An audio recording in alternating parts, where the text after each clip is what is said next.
You take it into consideration, maybe? Yeah, the partnership group will get together here in the next couple days, and then we'll discuss it and see how we're going to move forward. A big congratulations to each of you, a remarkable equine athlete we just witnessed here at Keeneland Racecourse. Congratulations to all involved with Flightline. Thank you for sharing him. He takes, in incredible fashion, the $6 million Longines Breeders' Cup Classic. It is Flightline. Are at the post. And they're off in the Longines Breeders' Cup Classic. There goes Hot Rod Charlie, Flightline, Life is Good. Life is Good now strikes the lead as they head past the stands for the first time. Flightline will go second. Hot Rod Charlie, third. Epicenter quickly gets over to the rail in fourth. Olympiad to his outside now moves up one spot from the fifth position. Taba is further back toward the rail in the sixth spot. And then Rich Strike is in seventh, and Happy Saver last of the eight as they enter the first turn.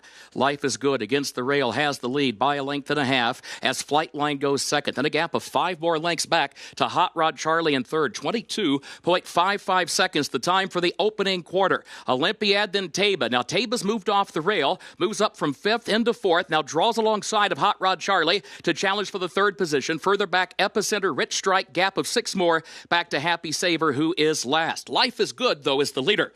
Life is Good guides the field up the backstretch, leads it by 2 lengths. Flightline is second. Flavian Pratt checks over his shoulder, sees it's nearly 10 lengths back to Hot Rod Charlie in third a length. Taba is in fourth and is followed by Olympiad, Rich Strike, Happy Saver at the back. 45.47 seconds the time for the first half mile. Life is Good, the leader to the far turn, and has it out to 3 lengths now. Flightline is second. It's a gap of 10 back to Hot Rod Charlie. Olympiad, then Taba. Moving around the turn for the quarter pole. Here's Flightline. He was 3 lengths away. He was 2 lengths away. He draws within a length and a half of Life is Good, and this duo goes on past the quarter pole into the stretch at Keeneland, and Flightline just moves right by Life is Good. Flightline has the lead. He's got it by 2. He's got it by 3. A furlong to go. Life is Good is second. Gap of 5 back to Taba. Flightline, a 16th to go. World-class racehorse, world-class performance, and a world championship event. Flightline has won the Breeders' Cup Classic.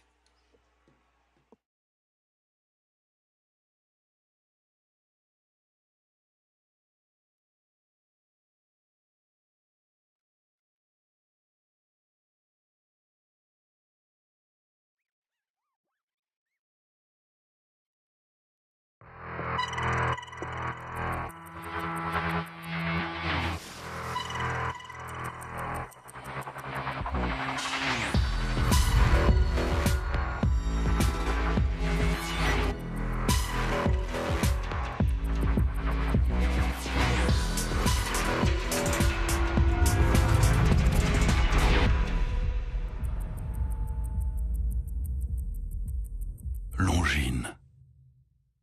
Game Winner first got started and ran a very, very impressive maiden race to Del Mar. Came back in the Del Mar Futurity and again won very impressively at 7 furlongs. And then just continued that unbelievable 2-year-old year. Went on to win the American Pharoah Stakes at Santa Anita and then the Breeders' Cup Juvenile. And then was obviously crowned 2-year-old champion. Got the precocity to do that, plus the stamina and everything that his whole family indicates.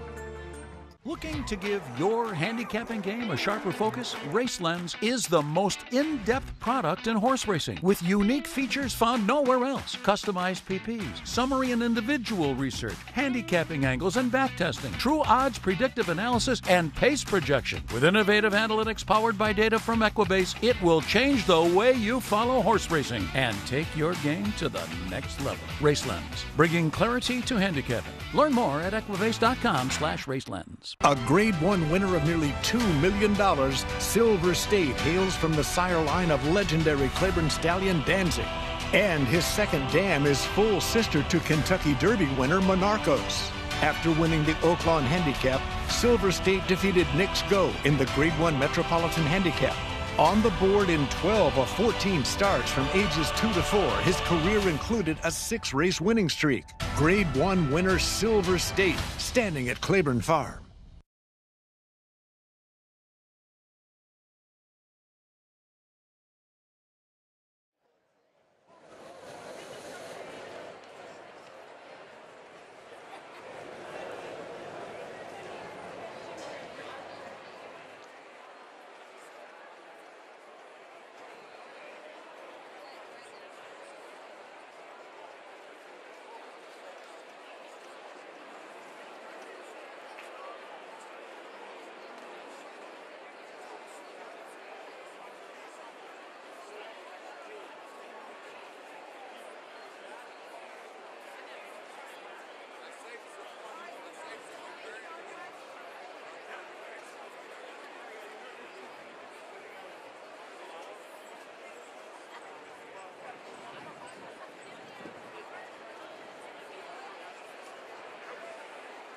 FanDuel TV, Woo! Number one.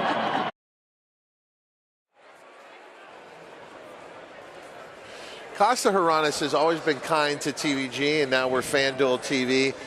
He obviously lives in Southern California, and he has had many winners of the TVG Pacific Classic, but now he is in the middle of the horse of a lifetime, Flightline. Welcome back to the Breeders' Cup Players Show. Rejoining us here on our set is Rishi Prasad, Simon Bray here as well. Rishi, we had a great interview leaving the paddock. Mike Joyce found Aidan O'Brien. Aidan O'Brien came down there just to look at Flightline. Where were you watching the race? Well, I had to take a spot early doors, so I made sure to find my spot so I could watch the race because I wanted to see him come out onto the track.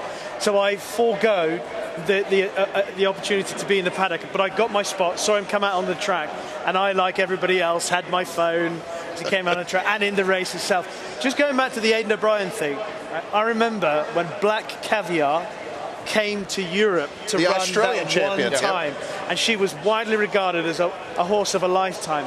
And I remember that she came into the paddock at Ascot, and it was the pre-parade ring before she came into the main paddock, and she walked around there, and many members of the Coolmore operation, of the Godolphin operation, they went down to the pre-parade ring with their phones to have the opportunity to capture that snapshot of that superstar. And it is a similar feeling here today, watching Flightline doing his thing. Okay, so we'll get to your thoughts. I was going to say what you thought of Flightline. We'll get to that in just a second. We're talking about Costa Haranis, and Scott Hazelton is with him. I was right with you, to be honest. Costa, it's hard for us to put into words what we just witnessed here and the folks at home witnessed, but to go through the process that you have owning this tremendous racehorse, is it a sense of relief now that this race has been completed and he was able to do what we all expected him to do, Flightline? Yeah, honestly, I was pretty calm all day. This is Flightline. I mean, he has stepped up to every challenge. You saw in the TVG FanDuel Pacific Classic, 1.25 miles, what he had to do, and he stepped up and proved himself. And today, against the best competition we could imagine, he stepped up again and proved what he's all about. And America's horse, and that's Flightline. He's chasing Life is Good. We know how good he is. We see these fractions, 107.4, which is faster than the Breeders' Cup Sprint was run. When you're seeing those times pop up on the tote board, were you worried in any way, shape, or form? No, I thought he was sitting good. We got a little wide on the backside. He kept getting pushed out, but I knew when we came around the corner that Flightline would do his thing. And he's got that natural talent. He's got that great stride. He's got great speed. He's a very, very special animal. I think the greatest I've ever seen in all time. I mean, I was too young to see Secretariat, but this is one special horse. After big moments like this, there's obviously big decisions to be made. How will this process be handled in deciding the future, the immediate future and the long-term future of Flightline? Yeah, well, if he was just a Horonis horse, it'd be easy for me to make a decision. But we're in a partnership, and as you know, the Horonis family very respectful, so we're going to respect the partnerships. We'll all get together and we'll decide as a group, even across the board, just how we want to move forward, and we'll go with that. What factors will be considered in this decision? We always want what's best for Flightline. The horse always is number one, so that's got to be the first thing in consideration. Costa, thank you so much for all that you've done for us, for the fans, the access to Flightline, and we look forward to whatever decision you all make with this tremendous racehorse. Well, thank you for FanDuel and everything you guys do to promote our sport. We're greatly appreciative of having you guys. Go celebrate. Thank you. Only in horse racing can you win the $6 million Breeders' Cup Classic and come back and ride the last race. Flavian, take me through your process as you turned up the backstretch. What was going through your mind as Life is Good was in front of you? No, I was pleased. The horse, Flightline broke well, and I got him into a nice rhythm going into the first turn. Then I was able to get him to relax and drop the bridle. I had Life is Good as a target, and I looked back on the backside. It felt like we were way ahead of the whole group. So I was just buying my time, trying to make sure he relaxed, get a nice breather. And when I felt like it was time to make a move, he reacted right away, and the race was history, I guess. And when was that point? When did you feel it was right to make your move? No, I thought, turning for, end of the turn and turning for him, I kind of let him stretch out and get himself going, and that was it. out of his 6 lifetime starts, this is the race where he's really had to work the hardest, and he still won incredibly easy. Does he still have more in the tank, even after this victory, from what you felt under you? I don't know. I don't try to ask him more. I think, what he does is plenty enough. I think, I'll be too much to ask him more. I'm just, grateful to be on him. I just pinch myself every day and, why me? And just try to enjoy it. It's been a great journey, and I hope it keep going. Congratulations, Flavien. Thank you. Thank you. He just continues to dominate and do things that seem impossible. Flightline and trainer John Sadler, as you're watching these fractions click off and he's battling with Life is Good, what are you thinking as this race develops early on? Just that, same thing. We want him clear. We want him cruising along, give him a soft trip. It's actually ideal. He had a little target in front of him. So we felt good all the way around there because he's tracking well. Can you see that? He's just floating along. He's floating along while Life is Good is battling, and he backs up to finish 5th. To put into words what he was able to do in this race, is it possible, John?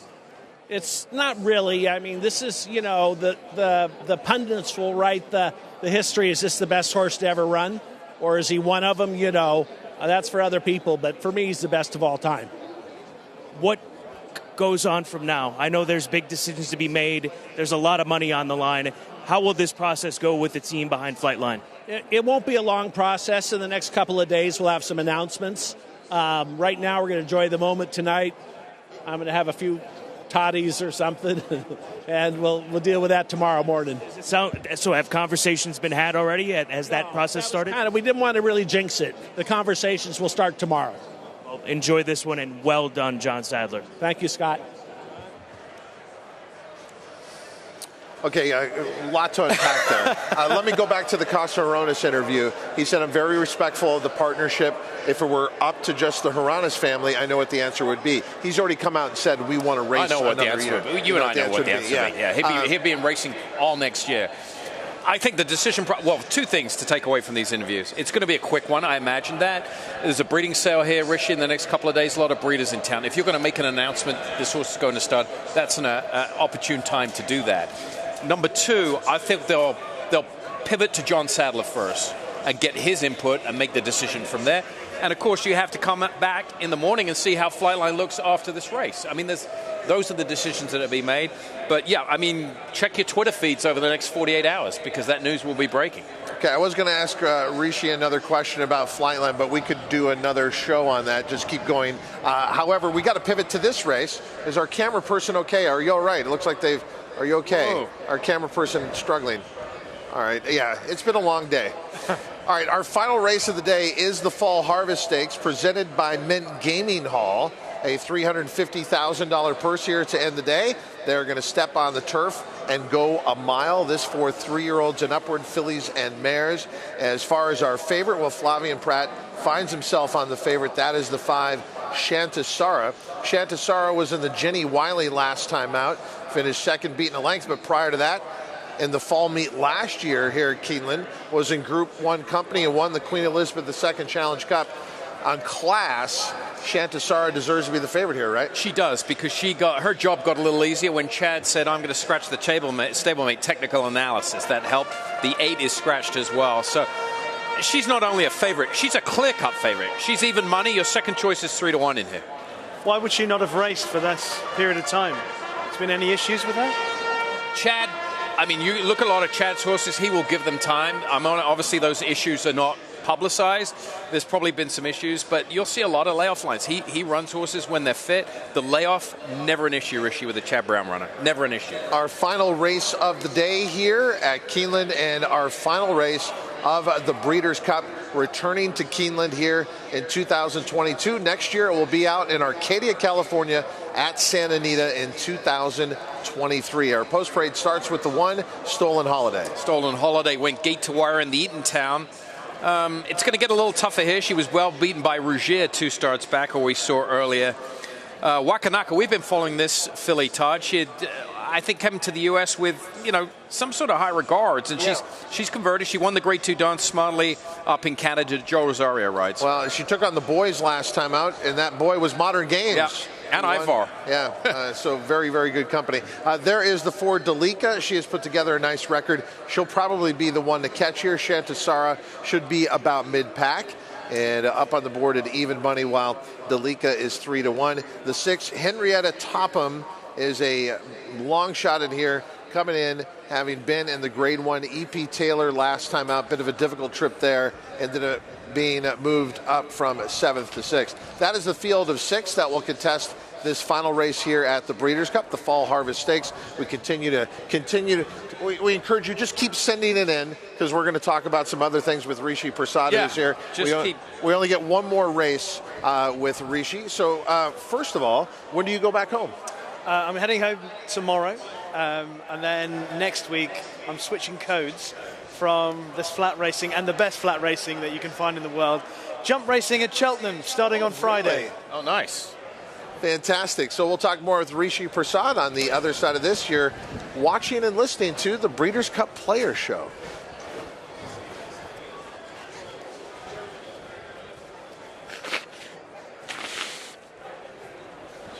If you ask me about Frankel.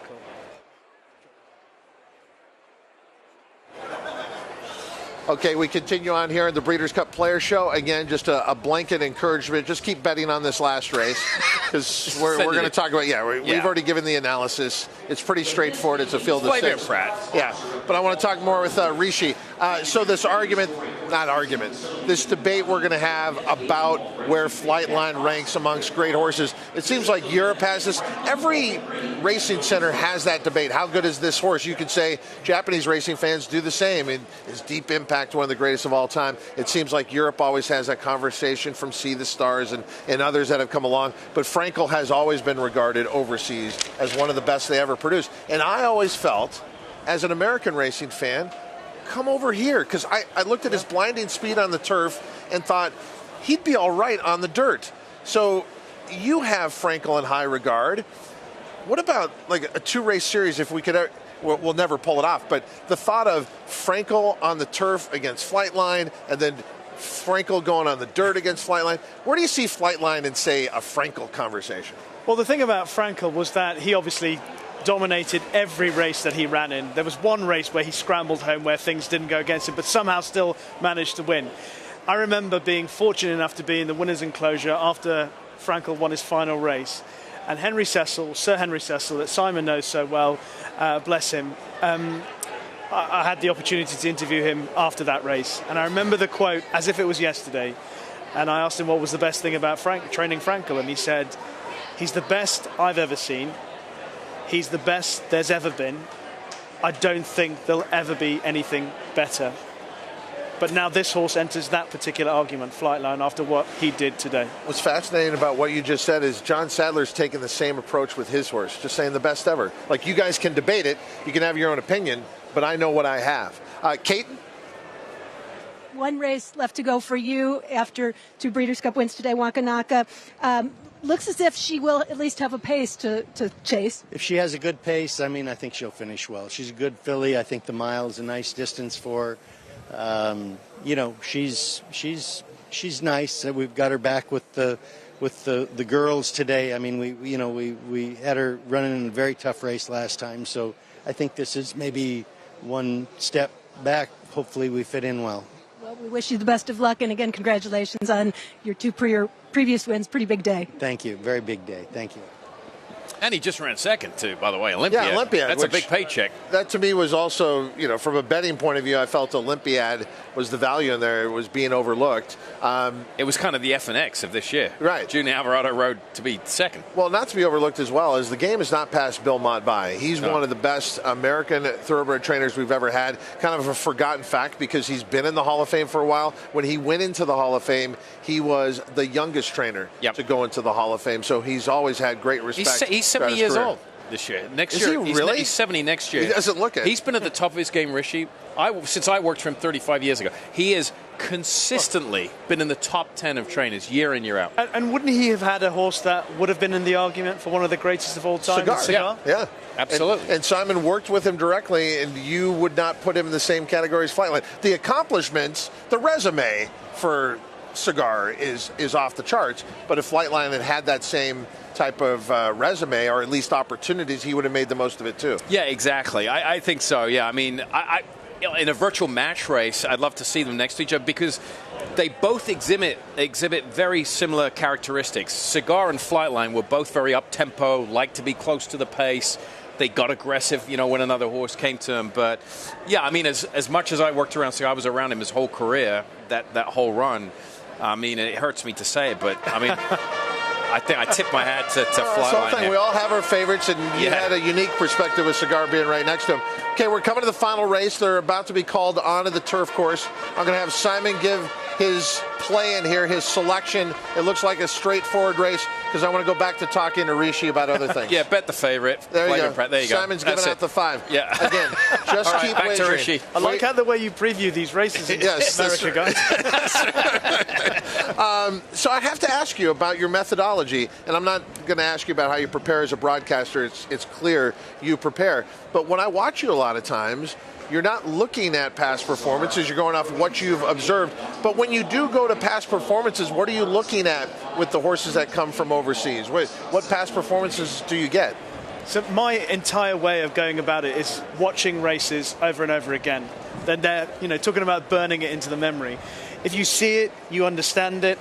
Often, from my perspective, especially when I was growing up, more so than now, I tended to remember races when I've had a financial interest in it. Right. And I remember that as the peg in which I hung that memory of that race. So I tend to appreciate a race from how I've viewed how the race has unfolded, because obviously going into a race, I have an opinion on how I think that race might unfold. And then when I look back on the race, I'm able to say I got that right or I got that wrong. More often, wrong than right. But that's the nature of the game. We get things wrong more than we get it right. That's just how it is.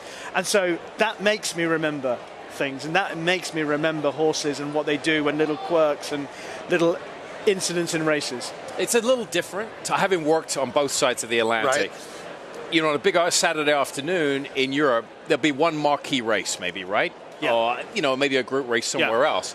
So all the focus is there. Here in the United States, you'll have 2 group races in New York, a couple in Kentucky, and then as the time we make our way west to the Western time zone, so over a 13-hour period, you've had what England or Newmarket might have on one afternoon, you've had in different jurisdictions around it. So it's a little different. The racing form is a lot different. They don't handicap like we do here. So it's just a different way, and very successful way. And we don't see horses prep in the morning. We have to rely on reports from reporters who are at the various training centres. So we're very reliant on race form.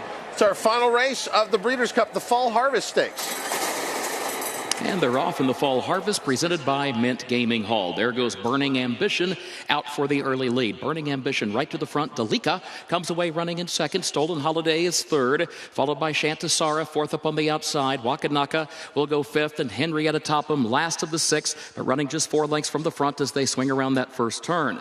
Burning Ambition against the rail leads it by a neck. Dalika second, a length and a half. And then Stolen Holiday goes third by just a neck, heading onto the backstretch. Shantasara, fourth on the outside, then a gap of 2.5 more lengths to Henrietta Topham, who is next to last, and Wakanaka is the trailer, opening quarter 23.84 seconds. Back up front, Burning Ambition leads. Burning Ambition, midpoint of the backstretch, leads it by a length. Dalika, second toward the outside by just a neck, and Stolen Holiday seeks to come off the rail, tries to find running room in between horses, hasn't found it just yet. Gap of 2 more lengths then to Shantasara, Henrietta Topham, Wakanaka last, 5 from the front after an opening half mile in 47.65 seconds. Here's Dalika drawing alongside of Burning Ambition. Stolen Holiday third, a length and a half off the front pair, has to angle toward the far outside as they move for the top of the stretch. Shantasara to the center of the course. Henrietta Topham looks to the inside. Wakanaka last. Burning Ambition leads. Henrietta Topham tries to move up behind her, then Dalika, then Stolen Holiday. Now Stolen Holiday comes running after Burning Ambition. Henrietta Topham still hunting racing room, and here comes Wakanaka down the center of the course. Burning Ambition, Wakanaka far outside, Henrietta Topham toward the inside. Wakanaka hits another gear in deep stretch for Joel Rosario. Wakanaka to win it. Henrietta Topham second, Burning Ambition across the line third, and Stolen Holiday was fourth.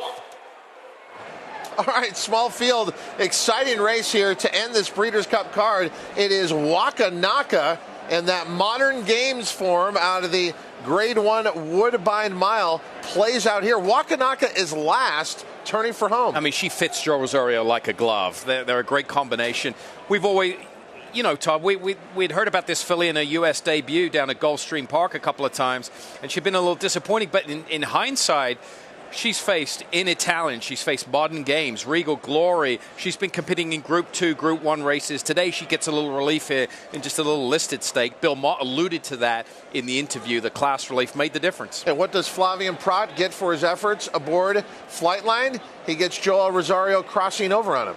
So watch this as the 2 now gets to the outside, and then it gets a little bit tight there for the 5, Shantasara, and Flavien Prat on the favorite. The 1 comes out a little bit, the 2 comes in at the same time.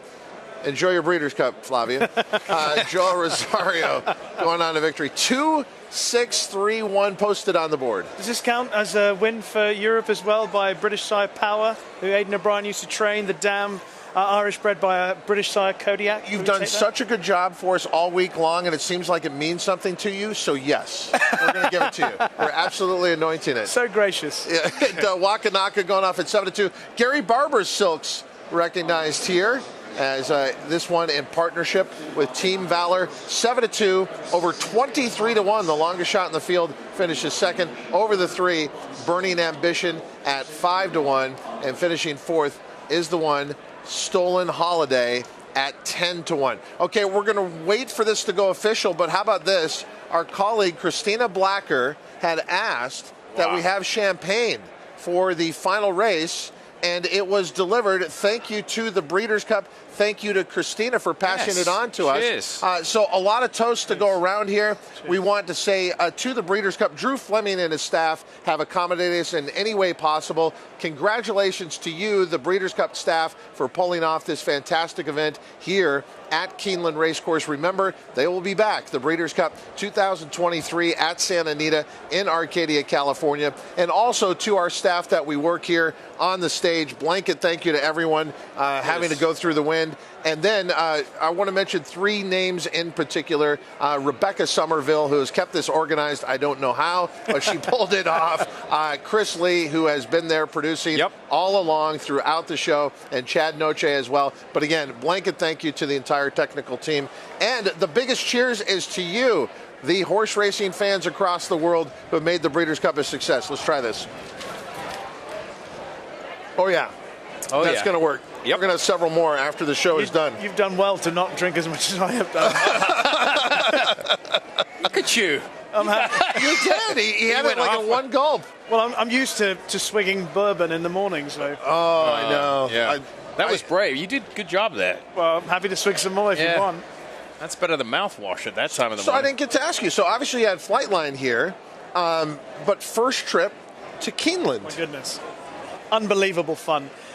Wherever I go, I like to have a little bit of fun along the way. But in fairness, you need people to join in that spirit with you. And I know at this time of the day, this time of the meeting, we all pat each other on the backs and say, well done. But when you do it and it's genuine, you walk away and you feel a bit better. You know, whether you've won, lost, or drawn, you know, I think quite a few of us are going to walk away feeling a bit better about the experience that we've had here. And I certainly will, because Kentucky has been extremely welcoming to me. The people here, the people that I've worked with, all of you guys, honestly, it's a joy, a pleasure, a privilege. And I'm very grateful for the week that you guys have entertained and looked after me. We've won having you, Rishi. There's no loss, there's no draw. It's just a win having you. I mean that. No, it's true. Yeah. No, like, because Scott, I'll say that when the cameras go off. Yeah. But I'm glad you got the experience, and that is the people of Kentucky, because this event is one thing, but the way the community gets behind it, it doesn't happen in other markets like that. Los Angeles has a lot going on, and I hope everyone turns out. But here in Lexington, they take a lot of pride that the Breeders' Cup has come here, that a horse like Flightline has been here. So I'm glad you got to experience that Kentucky hospitality. Our final race of the day has gone official. And that is it for us here on the Breeders' Cup Player Show. Rishi, safe travels. You're a wonder. pleasure to work with you. I hope that you guys will come over to the UK at some point. Yeah, absolutely. And I can return the hospitality to you all. So that'll be something I'll else. see you in February. Oh, February then. Yeah. See you in February. I'll be there in February. For those of you who watch FanDuel TV, we'll be right back into the action. There's more going to be coming up there. But as far as the Breeders' Cup, that's it until 2023 at Santa Anita. On behalf of Simon Bray, Rishi Prasad, I'm Todd Schrupp. Until next time, may all your photo finishes be winning ones. Cheers. Cheers.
Longines.